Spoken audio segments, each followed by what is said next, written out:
시대는 부른다. 기도의 7천 용사를 지난 주간에 서울 사랑의 교회에서 열렸던 제61회 전국 목사장로 기도의 주제입니다. 코로나 팬데믹으로 인하여 어려움을 겪은 한국교회는 저출산 문제와 동성애의 합법화와 같은 반기독교적인 악법, 그리고 북한의 핵위협과 같은 다양한 문제 등에 계속해서 직면해 있습니다. 그러한 가운데 4차 산업혁명과 AI 시대, 인공지능 시대의 도래와 같은 급격한 기술 변화로 인하여 또 포스트 모더니즘으로 인하여 인간의 실존과 가치관에 많은 혼돈을 경험하고 있습니다. 하지만 하나님께서는 시대마다 하나님의 마음에 합한 주의 종들을 예비하셔서 구원의 사역을 이루셨습니다.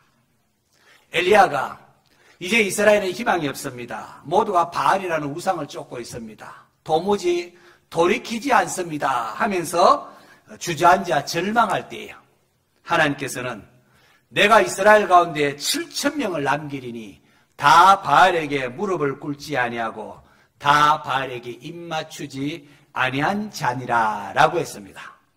그래서 이번에 목사장로 기도에 참석한 분들이 이 시대에 하나님께서 남겨주신 기도의 7천 용사가 되어서 다시금 한국교회를 일으키자라는 의도가 이 주제에 담겨져 있습니다. 그래서 개회 예배 때에 총회장이신 오정호 목사님이 에레미야 17장을 본문으로 해서 눈물의 선지자 에레미야처럼 하나님의 긍휼을 구하자라고 외쳤습니다. 저는 이 전국 목사 장로 기도에 피운 이 불씨를 교단사나 전국 교회에 퍼져나가기를 바라는 마음으로 오늘 우리 교회에 말씀을 준비를 했습니다. 언젠가 제가 기도하고 있는데 제 마음에 이런 질문이 탁 떠올랐습니다. 내 안에 불이 있느냐라는 질문입니다. 그렇구나. 목사의 가슴에, 목사의 마음에 불이 있어야 하는구나. 그래야 설교를 듣거나 나를 만나는 사람들에게 불을 붙일 수 있지 않겠는가 하는 거죠. 저는 아는 자가 불이 없으면 어떻게 다른 사람에게 영향력을 끼치며 불을 붙일 수가 있겠습니까? 냉랭할 수밖에 없지 않겠습니까? 여러분에게는 불이 있습니까? 여러분과 만나 교제하는 사람들이 변화되고 여러분들을 통하여 선한 영향력이 확장되고 있는가 하는 겁니다. 예수님께서 내가 불을 땅에 던지러 왔노니 이 불이 이미 붙었으면 내가 무엇을 원하리요? 좀 이 불붙기를 너무 원한다는 겁니다. 나의 받을 세례가 있으니 그것이 이루어지기까지 나의 답답함이 어떠하겠느냐라고 했습니다. 여기서 불은 성령을 뜻하였고 그리고 세례는 예수님이 받으실 십자가를 뜻하였습니다. 여러분, 성령은 하나님의 영으로 거룩한 영이기 때문에 죄가 있는 곳에는 함께할 수가 없습니다.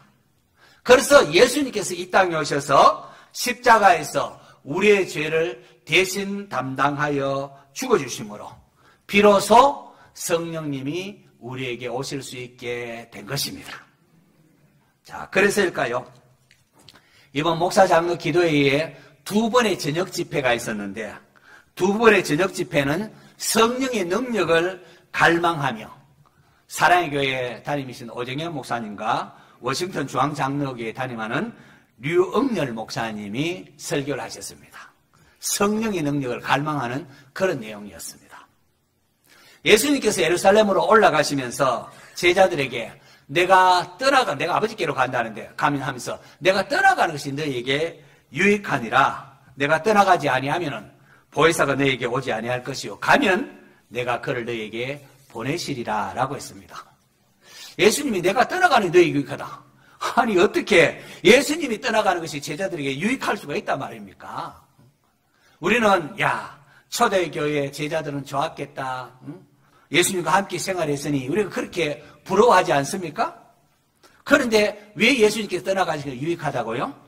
그것은 예수님 떠나가셔서 보혜사 성령님을 보내시기 때문에 그렇습니다. 예수님이 사람이 되어 자기 스스로 제한함이 이 땅에 오셔서 공간적인 제한을 받으셨지만은 성령님은 영이시기 때문에 공간적인 제한을 받지 않으십니다.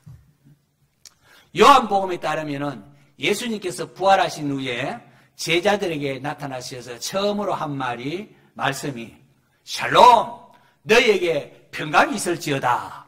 그리고는 아버지께서 나를 보내신 것 같이 나도 너희를 보내노라 라고 하셨습니다. 이 성경 전체가 하나님께 반역하고 죄를 범한 우리를 구원하기 위하여 하나님께서 구원자로 독생자를 보내주시겠다는 내용이 담겨져 있습니다. 이 성경 전체가 우리에게 말하고 있는 내용입니다. 하나님께서 뱀의 모양을 한 사탄을 향하여 내가 너로 여자와 원수가 되게 하고 내 후손도 여자의 후손과 원수가 되게 하리라. 여자의 후손은 내 머리를 상하게 할 것이요 너는 그의 발꿈치를 상하게 할 것이니라 하고 했습니다. 이걸 우리가 원시복음이라 이렇게 합니다. 희미하지만은 거기 복음이 담겨져 있습니다. 아담과 하와가 범죄하자마자 하나님께서는 장차 여자의 후손으로 구원자를 보내실 것을 예언하고 있습니다. 우리는 이 성경이 말한 여자의 후손이 예수님이라는 것을 우리가 알고 있지 않습니까? 사탄이 예수님 십자가 못 박혀 죽게 함으로 예수님의 발꿈치를 무는 그런 것 같아 하셨지만은 오히려 하나님이 이것을 통하여 사탄의 머리를 부수게 하셨습니다. 예수님의 십자가 죽음은 죄인인 우리를 대속한 것으로 더 이상 우리로 하여금 죄의 종로를 타지 않고 우리를 자유케 한 것입니다. 더 이상 마귀가 힘쓰지 못하게 완전히 박멸한 것이죠. 하나님께서 독생자를 보내주신 것, 이 성구약 성경 전체가 말한 거 있는 것이고 이것보다 더 크고 놀라운 것이 어디에 있겠습니까? 하나님이 자기의 독생자를 보내준다. 그런데 부활하신 예수님께서는 제자들에게 동일하게 나도 너희를 보내노라. 그렇게 놀랍지 않습니까? 하나님 아버지께서 예수를 보내신 것 같이 예수님께서 나도 너희를 보내노라 라고 하십니다. 이 말씀의 무게가 여러분 얼마나 중요한지 아시겠습니까? 우리에게 주어진 삶이 얼마나 대단합니까? 주님께서 부활 성천하시면서 이 땅에 교회를 남겨두시고 교회의 바로 이 사명, 인류를 구원할 사명을 우리에게 맡기시다는 겁니다. 주님은 놀라운 사명만 주신 것이 아니라 그것을 감당할 능력도 주십니다. 그것이 바로 성령을 받으라입니다. 성령. 예수님께서 이 말씀을 하시고 그들 향하여 숨을 내쉬며 이르시되 성령을 받으라 라고 하셨습니다. 성령은 우리가 세상에 나가서 사명을 감당할 능력을 주시는 겁니다. 성령이 임하면 평안이 임하고 또 성령이 임하면 능력을 받습니다. 부활하신 예수께서 성천하시기 전에 제자들에게 말씀하지 않습니까? 아버지의 약속한 것을 기다리라 하면서 그게 뭐라고요? 오직 성령이 너에게 임하시면 너희가 권능을 받고 파워 받고 예루살렘과 온 유대와 사마리아 땅끝까지 이르러 내 증인이 되리라 라고 하셨습니다. 오늘 읽은 본문은 예수님께서 바로 자기를 믿는 자에게 이 성령을 약속하고 있는 내용입니다. 이런 보면은까 30절 명절 끝날 그 큰 날에 예수께서 서서 외쳐 이르시되 누구든지 목마르거든 내게로 와서 마시라. 나를 믿는 자는 성경에 이런 것 같이 급에서 생수의 강이 흘러나오리라 하시니 명절 끝날 여기 나오는 명절은 초막절을 가리키고 있습니다. 초막절 뭐 하는 날이죠? 이스라엘 백성들이 애굽에서 해방되어 나와서 광야에서 초막 짓고 생활했던 그때를 기념하는 절기입니다. 하나님의 은혜로 애굽에서 나와서 우리 조상들이 초막 짓고 살았지. 그걸 기념하는 절기입니다. 초막절의 중요한 행사 가운데 하나가 제사장들이 실로암 연못에 가서 물을 기르다가 와서는 그걸 성전 제단에 붓는 겁니다. 이것은 출애굽한 이스라엘의 선조들이 광야에서 목이 말라 할 때에 하나님께서 그들을 위하여 반석에서 생수가 강처럼 솟아나게 해주신 것을 기념하며 하나님께 감사하는 것이었습니다. 명절 마지막 날, 명절이 아주 절정에 이르렀을 때에, 그때에 제사장들이 무리를 이어서 실람 연못에 물을 기울다가 성전 제단에 부어드리는데 많은 사람들이 뒤를 따릅니다. 그런데 이 장엄한 행렬이 이렇게 진행되고 있는데 예수님께서 그 옆에서 서서 외쳐 이르십니다. 예수님 앉아서 조용하게 이렇게 말씀하시는 것이 아니라 성전 제단에서 서서 외쳤다는 것은 그만큼 열정적으로 또 외쳤고 또 이게 중요하기 때문에 그런 겁니다. 주님께서 성전 제단 거쳐 누구든지 목마르거든 거리로 갈 게 아니라 내게로 와서 마시라. 내게로 와서 마시라. 외치셨습니다. 왜 예수님께서 목마르거든 내게로 와서 마시라 하는 것일까요? 출애굽 당시 이스라엘 백성들 그 태양이 장렬하는 광야를 행진하는데 물이 떨어졌습니다. 물이 떨어졌다는 것은 죽음을 뜻하는 것 아니겠습니까? 이거 살 수가, 이거 물이 떨어져 어떻게 살겠습니까? 모세가 하나님이 물이 떨어져서 어떻게 좋습니까? 할 때에 하나님께서 모세에게 나일강을 치던 네 지팡이를 손에 잡고 백성의 장로들을 데리고 가서 호렙산에 있는 그 반석을 치라. 내가 그 반석 위에 서겠다라고 하셨습니다. 이번 전국 목사 장례 기도회 가는 기념품으로 이거 하나 받았습니다.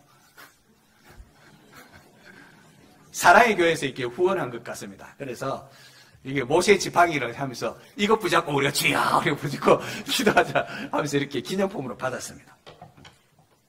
모세가 그 지팡이로 이 지팡이 가지고 하나님 말씀을 그 반석을 쾅쾅 칠 때에 그 반석에서 갑자기 물이 콱 쏟아지면 강같이 그냥 쏟아져 나왔습니다. 할렐루야. 그런데 여러분 반석에서 그 강같이 쏟았는데 그 반석이 무엇을 의미하는지 사도 바울이 고린도전서 10장 4절에 놀라운 사실을 우리에게 가르치고 있습니다. 우리 스크린 보고 같이 한번 읽어볼까요? 시작.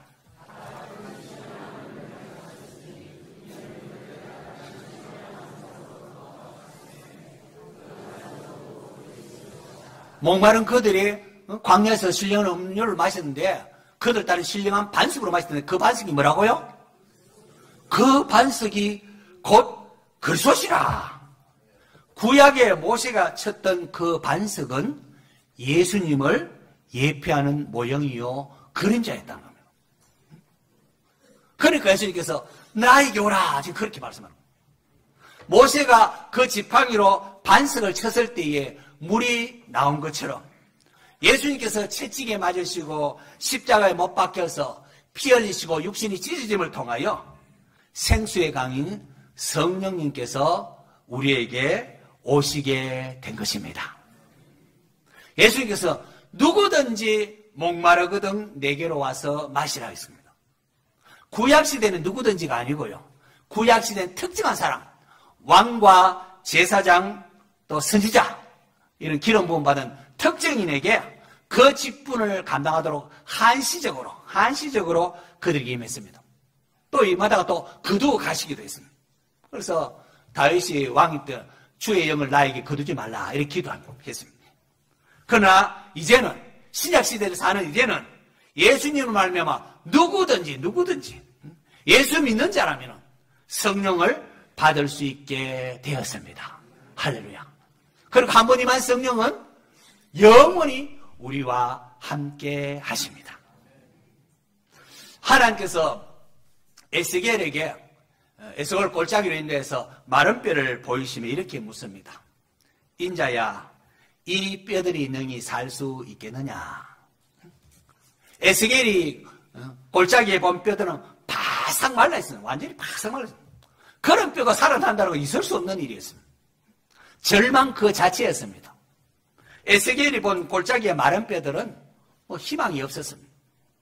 하지만 에스겔이 하나님의 말씀을 대언했을 때에 놀라운 일이 일어났습니다. 뼈와 뼈들이 막 서로 연결되더니만은 거기에 힘줄이 생기고 그리고 살이 오르고 가죽이 덮였습니다. 생기야 사방에서부터 와서 죽음을 당한 자에게 붙어 살아나게 하라 라고 하나님 말씀을 대언하니까 그들이 일어나 큰 군대가 되었습니다. 아무리 절망적인 것처럼 보여도 하나님의 말씀은 능히 죽은 자를 살리는 능력이 있습니다. 우리 시대에 아무리 해도 하나님은 능히 살리신다는 겁니다. 하나님께서는 바벨론 포로가 되어서 이제 희망이 없어 보이는 이스라엘 족속들에게 자기 힘으로 도저히 희망이 없어. 그 이스라엘 족속들에게 장차 너희를 내가 고국으로 돌아가게 하겠고 맑은 물을 씻어서 정결하게 하고 새 영, 성령을 부어주실 것을 약속을 하셨습니다. 이것이 이루어질 것임을 에스겔의 마른 뼈 환상을 통하여 보여주신 것입니다. 출애굽한 이스라엘 백성들 광야에서 매일매일 만나를 먹고 살았습니다. 기적같이 매일매일 만나가 있어요. 근데 매일 만나를 먹는데 이게 아무리 맛있는 게 하루 이틀이지.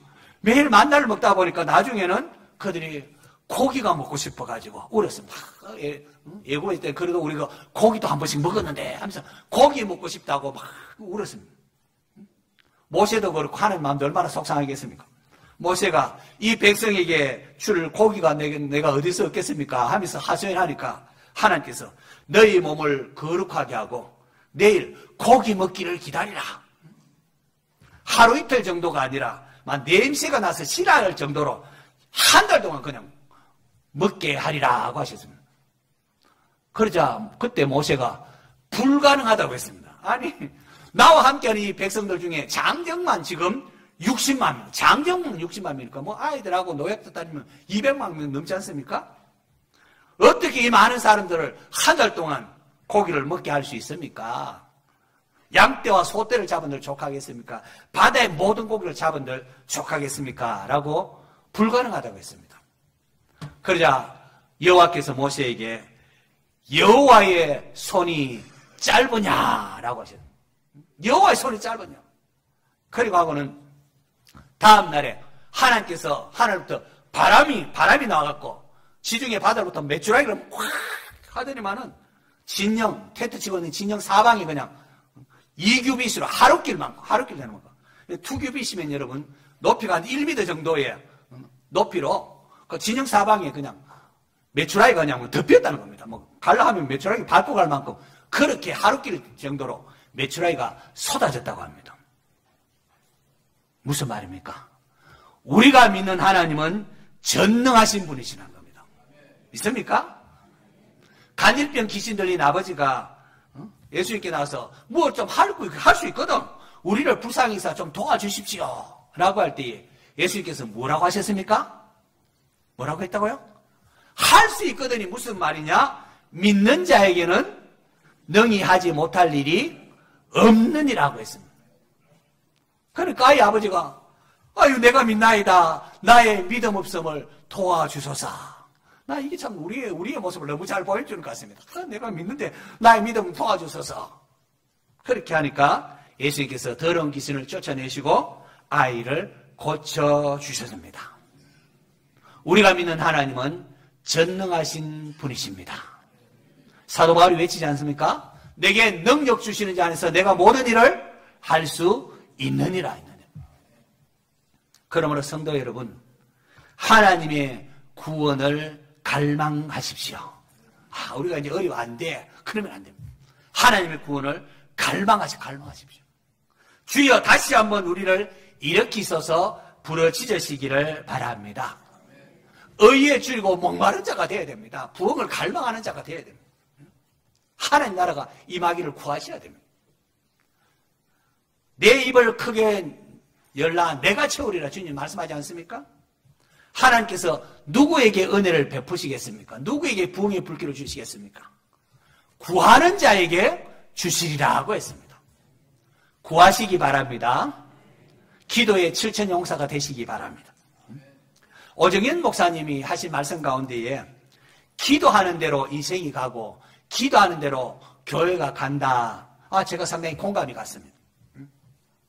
우리가 무엇을 구하느냐가 우리가 어떠한 사람이 되느냐를 정한다는 겁니다. 요한복음 4장에 보시면은 예수님과 사마리아 성에 있는 수가성의 여인과의 만남의 이야기가 기록되어 있습니다. 수가성의 여인은 이 땅에서 좀 행복을 찾아보려고 이 남자하고 결혼했다가, 근데 또 저 남자하고 결혼했다가 5번이나 결혼했는데 다 실패했습니다. 그러다 보면 사람이 수군거리지 않겠습니까? 그러니까 여인이 대인기피증이 있어요. 대인기피증이 있어서 사람 만나기도 싫어했고, 그래서 사람이 시선을 피해서, 팔레스타인 지역이 정오가 되면 습시가 굉장히 올라가고 뜨거운데, 그때 사람이 다니지 않은 그때에 몰래 정오에 울무물에, 그런 물을 먹어야 되는 우물물에 물 넣기로 왔습니다. 그러다가 예수님 탁 만났습니다. 예수님께서 여인에게 이 우물물을 마시는 자마다 다시 목마르려니와 내가 주는 물을 마시는 자는 영원히 목마르지 아니하리니 내가 주는 물은 그 속에서 영생하도록 솟아나는 샘물이 되리라고 하셨습니다. 여러분, 우리 인생의 어리석음은 하나님이 아닌 다른 곳에서 행복을 찾고 다른 곳에서 물을 구한다는 겁니다. 그래서 성경은 내 백성이 2가지 악을 행하였나니 곧 그들이 생수의 근원이 되는 나를 버린 것과 우리의 행복되고 우리의 모든 것 대신은 하나님을 버린 것과 스스로 웅덩이를 판 것인데 그것은 그 물을 가두지 못할 터진 웅덩이니라. 터진 웅덩이 아십니까? 물 실컷 갖다 뻗어보면 쑥 빠져버리는 그 가두지 못한 터진 웅덩이라. 숨 쉬며 살아가는 매 순간이 하나님의 은혜입니다. 햇빛 주시고 모두 하나님 은혜로 살아갑니다. 그런데도 하나님께 감사하지 아니하고 배은망덕한 우리 인생입니다. 창조주 하나님을 떠난 인생은 스스로 힘으로 살아가려고 하지만은 그것은 터진 웅덩이에 물을 담으려는 것과 같습니다. 우리 시대에 유행하던 7080 노래가 있는데요. 7080 노래 가운데 송창식의 고래사냥이라는 게 있습니다. 아십니까? 노래 가사 이렇게 시작된다. 술 마시고 노래하고 춤을 춰봐도 가슴에는 하나 가득 무엇뿐이네? 모르십니까? 이 노래. 슬픔뿐이네. 슬픔뿐이네. 술 마시고 노래하고 춤춰도 가슴에는 뭐만 남는 슬픔뿐이네 라고 했습니다. 세상의 그 어떤 것으로도 우리의 마음을 온전히 채울 수 없다는 것을 노래한 겁니다. 세상의 모든 것은 세월의 흐름과 함께 낡아지고 썩게 됩니다. 언젠가는 죽음 앞에 설 때에는 이 모든 것이 헛되고 헛되도다 탄식할 수밖에 없습니다. 이 수가성 여인처럼 이 남녀 만져 행복할까? 저 남녀 만져 할까? 돈이 있으면 행복할까? 저거 하면 행복될까? 다 소용이 없다는 겁니다. 예수님은 이러한 인생에게 영원히 목마르지 않을 물을 주시는 분이십니다. 그분은 우리에게 생수의 강인 성령을 부어주시기 위하여 십자가에서 피 흘려 죽어주셨습니다. 이로 인하여 우리의 죄를 대신 담당하시고 성령을 부으시게 된 것입니다. 지금 우리는 어디로 달려가고 있습니까? 어떠한 인생길을 추구하며 살아가고 있습니까? 여러분에게 주님 주시는 평안이 있습니까? 주님께서 우리에게 맡기신 이 중한 사명을 감당하고자 충성하고 계십니까? 성도 여러분, 시대가 요구하는 것은 기도하는 7천 용사입니다. 죄악된 세상을 이기고 하나님 나라의 정인의 삶을 살기 위해서는 성령의 충만을 기도하셔야 됩니다. 하나님 나라가 이 땅에 회복되기를 바라고 의에 줄이고 목마른 자가 되십시오. 원주 지역과 강원도의 부흥을 꿈꾸며 성령을 구하시기 바랍니다. 성령을 받으면 평안이 임합니다. 성령을 받으면 권능을 받고 예루살렘과 온 유대와 사마리아와 땅끝까지 이르러 주님의 정인이 될 수가 있습니다. 다시 말하지만 우리의 심령에 이 불이 있어요. 불이 있어요. 성령이 불이 있어야 됩니다. 우리 주님 땅에 불을 던지러 오셨다고 했습니다. 이 불이 붙으면 내가 무엇을 더 원하겠느냐고 하셨습니다. 구하는 자에게 마태복음에는 좋은 것을 주시지 않겠느냐. 구하는 자에게 누가복음에는 성령을 주시지 않겠느냐라고 하셨습니다. 가장 좋은 것이 성령이라는 거예요. 주의 영이 하나님, 주의 영을 모신 것은 주님이 함께하는 거고 또 주님 함께하는 것은 하나님이 함께하기 때문에 모든 것을 가진 자 아니겠습니까?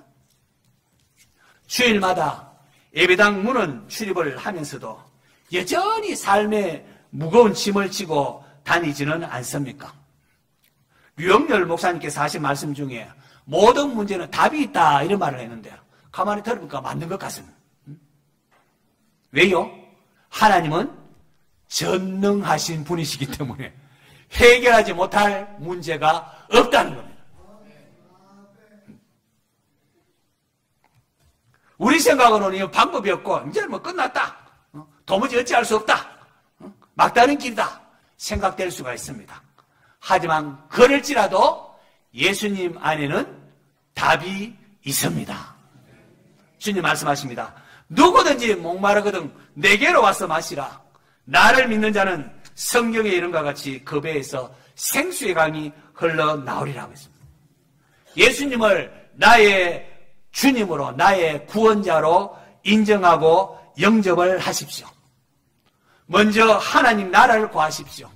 하나님 나라는 것은 하나님이 모든 만물의 주인이시다. 하나님의 왕님을 인정하는 것을 하나님 나라라고 합니다. 그래서 왕이신 하나님이 있으니까 하나님이 말씀하니까 백성된 우리는 아멘하고 순종하는 겁니다. 그러면은 하나님께서 역사하십니다. 새로운 생명의 길이 열립니다. 여러분, 출애굽한 이스라엘 백성들은 홍해가 막히고 요단강이 막힐 때 아이고 이제 큰일 났다. 오도 가도 못한다 할 때 하나님께서 어떻게 하십니까? 홍해가 갈라지고 요단강이 갈라지는 역사를 일으키지 않습니까? 우리가 믿는 하나님은 사막에 강을 내시는 분, 광야에 길을 내시는 전능하신 분이십니다. 어떤 상황 만나든지 그러므로 좌절하거나 낙심하지 마시고 하나님께 부르짖는 7,000명의 용사에 해당되시기를 바랍니다. 성도 여러분, 우리가 살아가는 모든 게 하나님의 것입니다. 하늘도 땅도 바다도 그 가운데 있는 모든 것 하나님께서 하나님 형상대로 지원받은 우리를 위하여 만드신 것입니다. 우리의 행복을 위하여 만드신 것입니다. 내가 누리는 모든 것이 하나님의 것임을 알고 감사할 때에 하나님은 영광을 받으시고 우리에게 모든 것을 유업으로 주십니다. 하나님을 인정하지 않고 나를 높이고 내가 주인 행시하려 하고 엉뚱한 것에서 행복을 찾으려고 하면 안 된다는 것입니다. 이제 우리는 주님의 부르심에 응답해야 합니다. 주님 주시는 평안을 누리고 맡기신 사명 감당하기 위하여 우리 남은 인생을 좀 살지 않으시렵니까? 이를 위해서는 우리에게 성령의 능력이 필요합니다. 누구든지 목마르거든 주님께 나오라고 하셨습니다. 믿는 자에게 성령을 주시기 위하여 예수님께서 십자가에서 몸 찢기시고 피 흘리사 우리의 죄를 대신 담당하셨습니다. 우리 모두 부흥을 갈망하며 성령님을 구함으로 이 시대가 요구하는 기도하는 7,000용사로 쓰임받을 수 있기를 축원합니다.